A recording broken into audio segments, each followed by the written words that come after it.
In continuation of our expose of significant developmental initiatives in the Niger Delta region by the Federal Ministry of Niger Delta Affairs, the Minister of State will be giving us deeper insight into major significant efforts of the ministry to deliver on its mandate.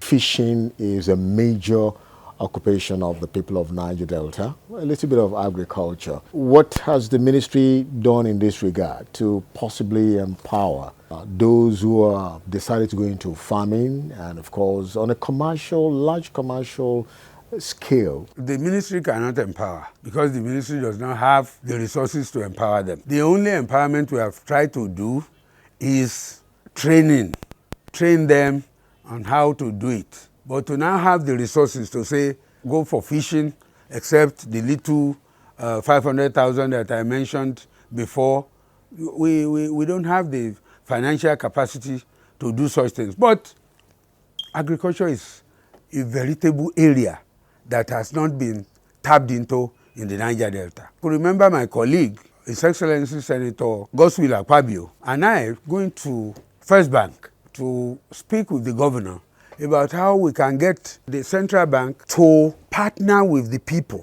on agriculture. That is in the pipeline, and the First Bank, was ready to give as much as 50 billion to develop agriculture in the Niger Delta area. Lowland rice can be cultivated. In fact, the Niger Delta can feed Nigeria on rice alone. If it is only rice they decide to concentrate on, the land is there, the vegetation that will support it is there. The water that will support it is there. So I believe when that one comes to life, the Niger Delta area will not be the same again as far as agriculture is concerned. Thank you very much. It's been wonderful speaking with you, sir. But for the records, Honorable Minister, what legacies would we remember this administration for through the platform of the Federal Ministry of Niger Delta Affairs? The biggest of all, and which I pray that we are able to achieve, is the completion of the East-West Road, which started about 17 years ago. A road that was constructed 17 years ago will have started depreciating. But we met it, and we were determined to do it through the effort of the ministry. 10 billion naira was released from Sukuk to probably pay the contractors so that they will continue to work on the road. We are determined to get Mr. President to commission this road before the end of the administration. If that is the only thing that this ministry can do because of lack of funds, then we will be satisfied. We also, like I said, have some of these projects like skill acquisition centers that were half done, completed, but taken over by reptiles that we have tried to clear and ensure that they are commissioned and given to the people to use.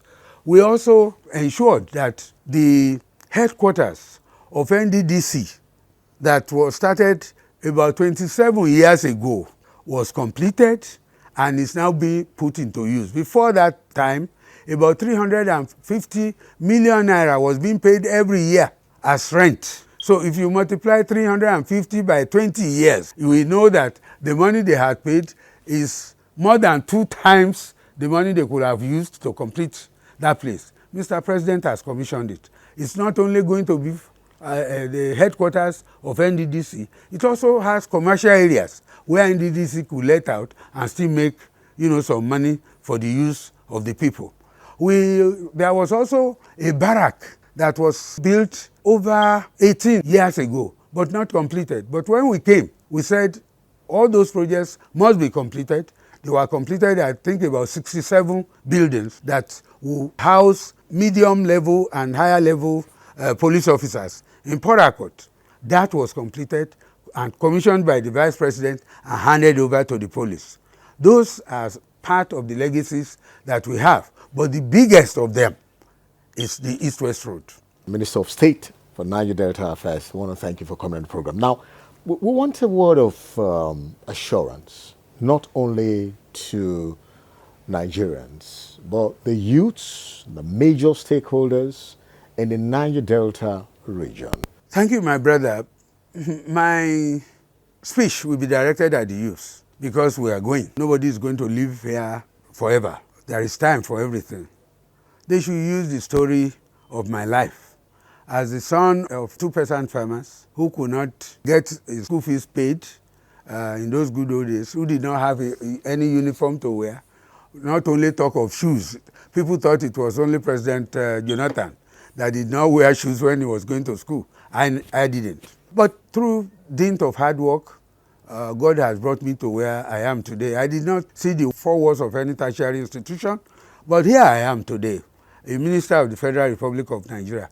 They should please, for God's sake, stop waiting for amnesty. Let them use their brain and their hands. Let them think of today, tomorrow, and what legacy. You were asking me now, what legacy would this government like to leave for the people? What legacy will the youth of today leave for their children? This is my advice to them. Let them use their brain, their hands, and be determined to succeed. Not to look for handouts, not to look for windfalls. It does not pay at the long run. You can make it quick now, but any building that does not have a sound foundation will certainly fall. Let Nigerians give this government a chance. Let Nigerians be determined to defeat banditry.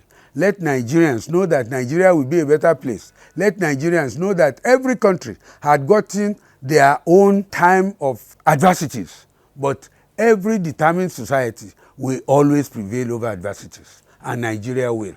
Your word, final word to the community leaders. Well, I only want to thank our fathers in the Niger Delta for ensuring that there is peace, for ensuring that as soon as they smell anything that can disrupt the progress of the Niger Delta, they quickly whistle to us so that we will know what to do.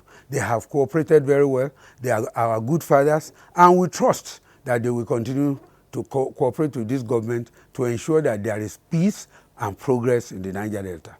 We want to thank you, Honorable Minister of State for Niger Delta Affairs, Senator Tayo Alasha-Adura. Thank you, sir, for talking with us on the Minister's platform. You're welcome.